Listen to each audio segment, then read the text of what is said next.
Hello കൂട്ടുകാരെ, പുതിയൊരു വീഡിയോയിലേക്ക് സ്വാഗതം. എന്തൊക്കെയുണ്ട് എല്ലാവരുടെയും വിശേഷം? ഇന്ന് നമ്മളെ പരിചയപ്പെടാൻ പോകുന്നത് നല്ലൊരു അടിപൊളി സോയാബീൻ ഗ്രേവിയുടെ റെസിപ്പിയാണ് കേട്ടോ.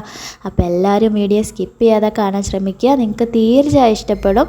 ചോറിൻ്റെ കൂടെയും പലഹാരത്തിൻ്റെ കൂടെയൊക്കെ കഴിക്കാൻ പറ്റുന്ന അടിപൊളി ഒരു മസാലക്കറിയാണ്. കറി പോലെ നമ്മൾ ചാറ് പോലെ ആക്കുന്നില്ല, ഒരു ഗ്രേവി ടൈപ്പിലാണ് ഈ ഒരു റെസിപ്പി കേട്ടോ. വളരെ സിമ്പിളായിട്ട് ഇത് തയ്യാറാക്കാൻ പറ്റും. അപ്പോൾ എങ്ങനെയാണെന്ന് നോക്കാം. എല്ലാവരും വീഡിയോയ്ക്ക് ലൈക്ക് ഇട്ട ശേഷം കണ്ടു തുടങ്ങുക. അപ്പോൾ അത് നമ്മൾ സോയാബീൻ ഇതേപോലത്തെ സോയാബീനാണ് കേട്ടോ, തിളപ്പിച്ച വെള്ളത്തിലിട്ടപ്പോൾ ഇങ്ങനെ പൊങ്ങി വന്നിരിക്കുകയാണ്.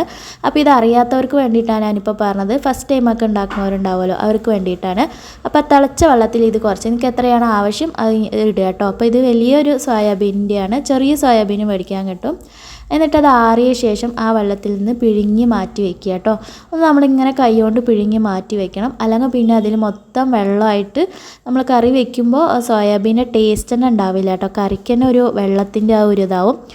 പ്രത്യേകിച്ച് അതിൻ്റെ ഒരു ചൊയ വരും കേട്ടോ. നമുക്ക് ഇങ്ങനെ പിഴിഞ്ഞ് നമ്മൾ ചെയ്യുമ്പോൾ ആ ഒരു ചൊയ വരില്ല കേട്ടോ. പിന്നെ നമ്മൾ സോയാബീൻ ഇങ്ങനെ വലിയ സോയാബീൻ എടുക്കണം വെച്ചാൽ കറി വയ്ക്കുമ്പോൾ ഇതേപോലെ ഒന്ന് പകുതി ഒന്ന് അരിഞ്ഞു കൊടുക്കുക കേട്ടോ. ചെറുതാക്കിയിട്ട് കൊടുക്കുമ്പോൾ നമ്മൾ കറിക്ക് നല്ലൊരു ടേസ്റ്റ് ആട്ടോ. വലുതായിട്ട് നമ്മളിങ്ങനെ കഷ്ണം എടുത്ത് കഴിക്കുന്നതിനേക്കാളും നല്ലത് ഇങ്ങനെയാണ്. ചെറുതാണെങ്കിൽ പിന്നെ കുഴപ്പമില്ല, ചെറുതും വലുതും എല്ലാം മേടിക്കാൻ കിട്ടുമല്ലോ. അപ്പോൾ ഞാൻ കുറച്ച് അധികം എടുത്തിട്ടുണ്ടായിരുന്നു, കുറച്ച് ഫ്രൈ ചെയ്യാൻ വേണ്ടി മാറ്റി വെച്ചിട്ടുണ്ടായിരുന്നു കേട്ടോ, പിന്നെ കുറച്ച് കറി വയ്ക്കാനും. അപ്പോൾ അതാ ചൂടായിട്ടുണ്ട്. പാൻ അടുപ്പത്ത് വെച്ച് ചൂടായി വന്നപ്പോൾ വെളിച്ചെണ്ണ ഒഴിച്ചു കൊടുത്തിട്ടുണ്ട്. വെളിച്ചെണ്ണ നന്നായിട്ട് ചൂടായിട്ട് വരുമ്പോൾ നമുക്ക് സവാള അരിഞ്ഞ് ചേർത്ത് കൊടുക്കാം കേട്ടോ. അപ്പോൾ സവാള ഞാൻ ഒരു 2 വലിയ സവാള എടുത്തിട്ടുണ്ട്. 2 വലിയ സവാള ചെറുതാക്കി അരിഞ്ഞെടുത്തിട്ടുണ്ട് കേട്ടോ. അപ്പോൾ നമ്മൾ നല്ല മസാല പോലെയാണല്ലോ വെക്കുന്നത്, അപ്പോൾ സവാള കുറച്ചധികം എടുക്കണം കേട്ടോ, എന്നാൽ നല്ല ഗ്രേവി ആയിട്ട് കിട്ടും. അപ്പോൾ ഇത് നന്നായിട്ട് ഇനി ഒന്ന് മൂപ്പിച്ചെടുക്കണം കേട്ടോ. സാധാരണ നമ്മൾ കുക്കറിലൊക്കെ ഇട്ടിട്ടാണ് സവാള പെട്ടെന്ന് ആവാൻ വേണ്ടിയിട്ട്. പക്ഷേ ഇത് ഞാനിങ്ങനെ നോൺ സ്റ്റിക്കിലാവുമ്പോൾ നമുക്ക് ഹൈ ഫ്ലെയിമിലിട്ട് തന്നെ വഴറ്റിയെടുക്കാം കേട്ടോ. അപ്പോൾ അതൊന്ന് നന്നായിട്ട് വഴന്ന് വരുന്നുണ്ട്. അതിന് ശേഷം നമുക്ക് വെളുത്തുള്ളി ഇഞ്ചി ഒന്ന് ചതച്ചെടുത്തിട്ടുണ്ട്, അത് ചേർത്ത് കൊടുക്കാം കേട്ടോ. അപ്പോൾ അത് ചേർത്തിട്ട് അതിന് പച്ചമണം മാറുന്നവരെ ഒന്ന് ഇളക്കി കൊടുക്കുക. ആ ഒരു വെളുത്തുള്ളി ഇഞ്ചിയൊക്കെ ഒന്ന് മൂത്ത് അതിൻ്റെ ഒപ്പം തന്നെ നമ്മുടെ സവാളയും നന്നായിട്ടൊന്ന് ബ്രൗൺ കളറാവുന്നവരെ മൂപ്പിച്ചെടുക്കുക കേട്ടോ. അത് നോൺ സ്റ്റിക്കിലാകും കൊണ്ട് അധികം അങ്ങനെ അടി പിടിക്കാൻ സാധ്യതയില്ലാത്തതുകൊണ്ട് നമ്മൾ ഹൈ ഫ്ലെയിമിലിട്ട് തന്നെ നമുക്ക് ഒന്ന് മൂപ്പിച്ചെടുക്കാം. അപ്പോൾ ആ സമയം കൊണ്ട് നമുക്ക് നമ്മുടെ സോയാബീൻ അരിഞ്ഞ് വെച്ചിട്ടുണ്ടല്ലോ, അതിൽ കുറച്ച് ഉപ്പും അതേപോലെ കുറച്ച് മുളക് പൊടിയും കുറച്ച് മഞ്ഞൾപ്പൊടിയൊക്കെ ഇട്ടിട്ട് നന്നായിട്ടൊന്ന് മസാല ഒന്ന് തിരുമ്പി കൊടുക്കാം.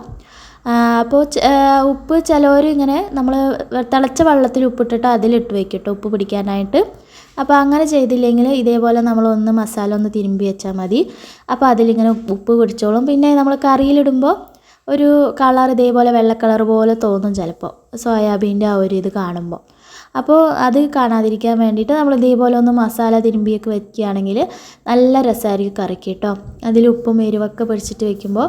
അപ്പോൾ സവാള നന്നായിട്ട് മൂത്ത് വന്നപ്പോൾ തക്കാളി അരിഞ്ഞത് ചേർത്ത് കൊടുത്തിട്ടുണ്ട് കേട്ടോ. ഒരു 1.5 പൊട്ട് തക്കാളി എടുത്തിട്ടുണ്ട്. ഇത് നന്നായിട്ടൊന്ന് ഉടഞ്ഞ് വരണം കേട്ടോ, അതാണ് ആ ഒരു മസാലയ്ക്ക് ഒരു ടേസ്റ്റ് ഉണ്ടാവുക.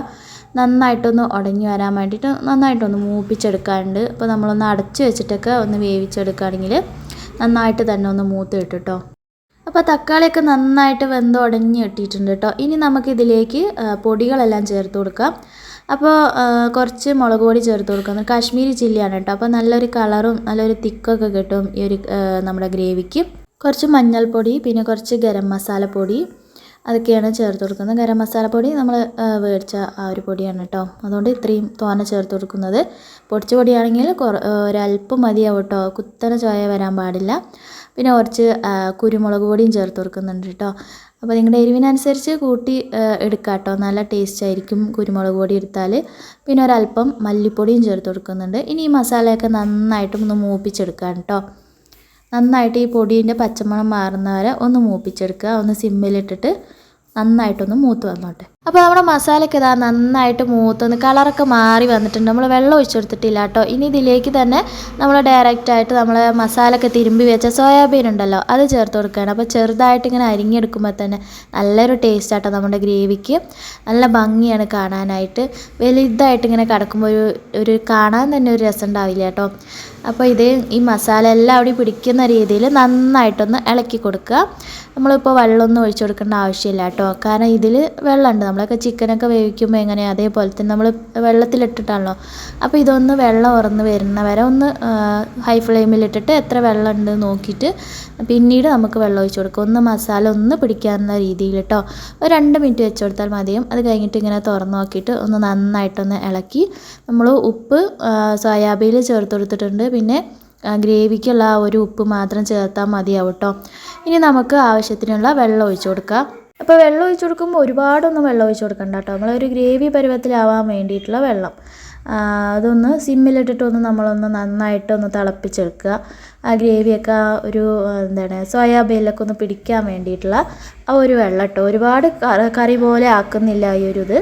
അപ്പോൾ നമ്മൾ വെള്ളം ഒഴിച്ചു കൊടുക്കുന്നതിൻ്റെ ആവശ്യത്തിനുള്ള ഉപ്പ് ഇട്ട് കൊടുക്കുക. എന്നിട്ട് നന്നായിട്ട് ഇളക്കി മൂടി നമ്മളൊന്ന് വേവിച്ചെടുക്കുക കേട്ടോ.